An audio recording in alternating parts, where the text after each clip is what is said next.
إن الحمد لله نحمده ونستعينه ونستغفره ونعوذ بالله من شرور أنفسنا ومن سيئات أعمالنا من يهده الله فلا مضل له ومن يضلل فلا هادي له وأشهد أن لا إله إلا الله وحده لا شريك له وأشهد أن محمدا عبده ورسوله رب اشرح لي صدري ويسر لي امری واحلل عقدۃ من لسانی یفقہوا قولی۔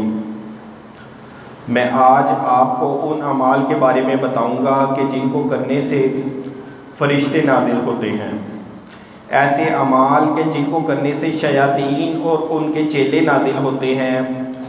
بدقسمتی سے وہ نہ صرف ہم جانتے ہیں بلکہ ان پر عمل بھی کر رہے ہیں جانے انجانے میں۔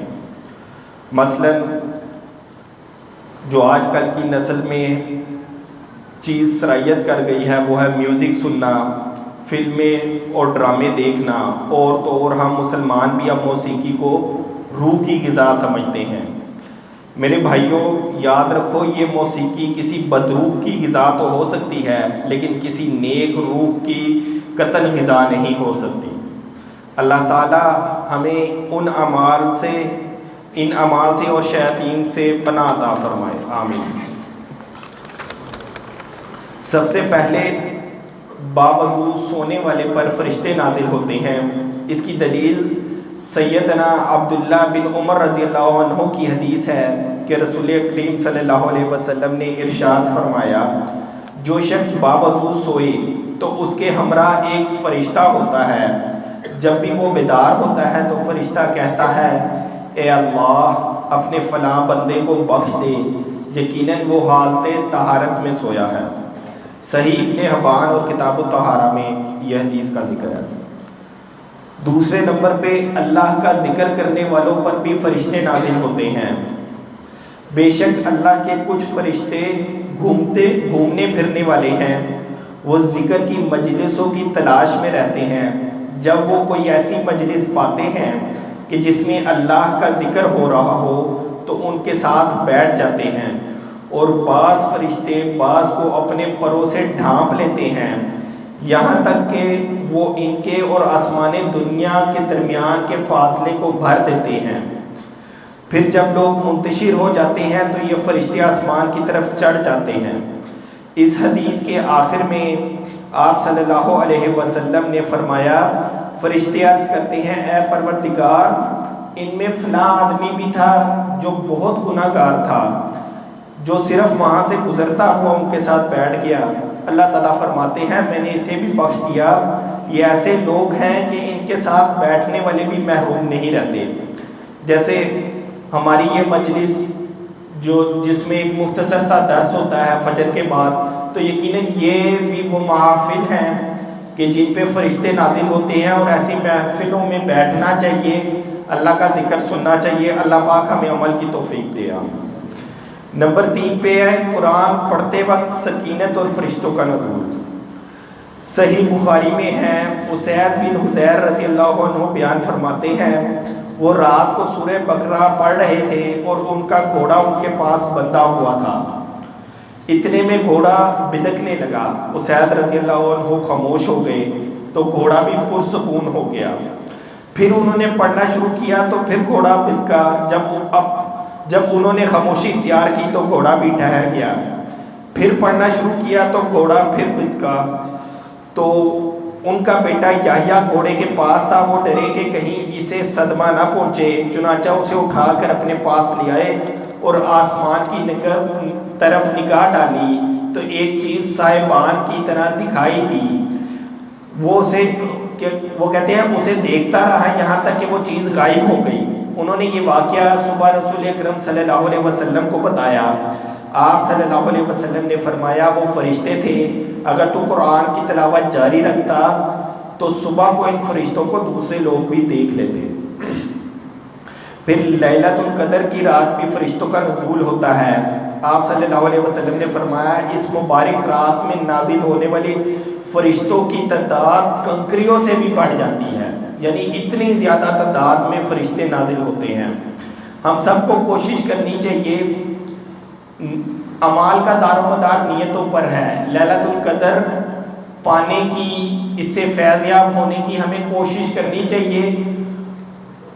باقی اللہ تعالیٰ جتنی انسان کوشش کرتا ہے اس کو محروم نہیں رکھتا، اس کو عطا کر دیتا ہے۔ اور رمضان کی تو ایک ایک گھڑی، جو ایک ایک لمحہ ہے، وہ بڑا باعث برکت ہے، جہنم سے نجات کا باعث ہے اور جنت میں داخلے کا سبب ہے۔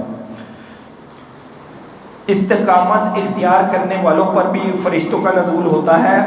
قرآن مجید کی سورہ حامیم سجدہ میں اللہ تعالیٰ فرماتے ہیں قرآن مجید میں، بے شک جن لوگوں نے کہا کہ ہمارا پروردگار اللہ ہے پھر اسی پر قائم رہے، ان کے پاس فرشتے آتے ہیں کہ تم کچھ بھی اندیشہ اور غم نہ کرو، بلکہ اس جنت کی بشارت سن لو جس کا تم وعدہ دیے گئے ہو۔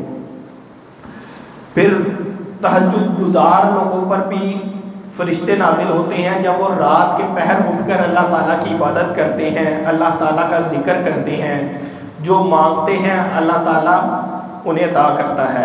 قطع رحمی کے باوجود صلہ رحمی کرنے والوں پر فرشتے نازل ہوتے ہیں۔ مسجد میں قرآن پڑھنے اور پڑھانے والوں پر فرشتوں کا نزول ہوتا ہے۔ سوتے وقت آیت الکرسی پڑھنے والوں پر فرشتوں کا نزول ہوتا ہے۔ ایک حدیث میں آتا ہے کہ جب بندہ سوتا ہے اور ایک دفعہ آیت الکرسی پڑھتا ہے تو ایک نگہبان یعنی فرشتہ اس کے پاس آ جاتا ہے۔ میرے بھائیوں، اب ہمیں خود غور کر لینا چاہیے کہ ہم ایسے اعمال کرتے ہیں کہ جن سے فرشتے نازل ہوں، یا ایسے اعمال کرتے ہیں کہ جن سے شیاطین نازل ہوتے ہیں۔ اور اگر ہم ایسے اعمال کرتے ہیں کہ جو شیاطین کی رغبت کا باعث بنتے ہیں، تو پھر ہمارا ٹھکانہ جنت تو نہیں ہو سکتا، وہ جہنم کی طرف جانے والا راستہ تو ہو سکتا ہے۔ اللہ تعالیٰ ہمیں اس سے بچنے کی توفیق دے، ایسے اعمال سے بچنے کی توفیق دے جو شیاطین کی رغبت کا باعث بنتے ہیں۔ بقول شاعر، عمل سے زندگی بنتی ہے جنت بھی جہنم بھی، یہ خاکی اپنی فطرت میں نہ نوری ہے نہ ناری ہے۔ اللہ تعالیٰ ہماری اصلاح فرمائے، آمین۔ میرے بھائیوں، یہ کتاب سب جانتے ہیں یہ کیا ہے، یہ قرآن مجید ہے، ٹھیک ہے؟ یہ کس لیے نازل ہوئی؟ قرآن مجید ہم نے دہرائی پڑھنے کے لیے، باعث ثواب کے لیے اس کو سمجھ لیا، اور اس کی رمضان میں بھی نارملی جو ہم پڑھتے ہیں اس کو کہ ثواب ملے گا، اس میں کوئی شک نہیں کہ ثواب کی نیت سے پڑھنا بھی ایک نیکی ہے، لیکن اس کا مقصد قرآن مجید میں بھی بتایا گیا ہے جگہ جگہ کہ اس میں متقیوں کے لیے ہدایت ہے۔ جو اس کا اصل مقصد ہے وہ یہ ہے کہ اس سے ہدایت حاصل کی جائے، اس کو پڑھا جائے، اس کو سمجھا جائے اور اس پر عمل کرنے کی کوشش کی جائے، اس کو اپنی زندگی میں نافذ کیا جائے۔ قرآن مجید سمجھنے کی کوشش نہ کرنا بھی ایک گناہ ہے، ٹھیک ہے؟ اس سے بچنے کی کوشش کرنی چاہیے۔ قرآن مجید سمجھنے کی ہر وقت کوشش کرتے رہنا چاہیے۔ جہاں پہ قرآن مجید سکھایا جا رہا ہو اس محفل میں بیٹھنا چاہیے، تاکہ اللہ تعالیٰ ہمیں توفیق عطا فرمائے کہ ہم اس کو سمجھیں بھی اور اس کو پڑھ کر اس پر عمل کرنے کی کوشش کریں۔ الحمدللہ، اللہ کا لاکھ لاکھ شکر ہے کہ اس مسجد میں فجر کے بعد 3 کلاسیں ہو رہی ہوتی ہیں۔ ایک بچوں کی قرآن مجید کے لیے 2 کلاسیں نیچے ہو رہی ہیں۔ اللہ تعالیٰ ان لوگوں کو جزائے خیر دے کہ جو اس کا سبب بن رہے ہیں، اور اللہ تعالیٰ ہمیں ہمت اور توفیق دے کہ اور ہمارے دل نرم کر دے کہ ہم اس کو سیکھنے کی کوشش بھی کریں، اس کو سیکھیں بھی اور اس پر عمل بھی کریں، پھر ہی ہماری اور ہماری نسلوں کی نجات کا ذریعہ ہے۔ اور خاص طور پر جیسے عبد الرحمن بھائی نے جمعے کے دن بھی فرمایا تھا کہ یہاں نیچے لیڈیز کو سکھانے کے لیے بھی، جو میری مائیں ہیں، میری بہنیں ہیں، ان کو قرآن مجید سکھانے کا بھی خاص اہتمام کیا جاتا ہے، جو کہ بہت کم جگہ ہے۔ تقریباً 100% خواتین جو ہیں الا ماشاء اللہ قرآن مجید سیکھنا تو دور کی بات ہے، ان کا تلفظ اور ان کی تجوید بھی قرآن مجید پڑھنے کی ٹھیک نہیں ہے۔ ہمیں اس بارے میں زیادہ سے زیادہ توجہ دینی چاہیے اور ان کو بھی اس طرف راغب کرنا چاہیے تاکہ ہماری آئندہ آنے والی نسل بھی اس پرفتن دور سے اللہ کی حفاظت میں رہے اور خیر و عافیت کے ساتھ ہمارے معاملات جو ہیں وہ چلیں۔ وَمَا عَلَيْنَا إِلَّا الْبَلَاغُ۔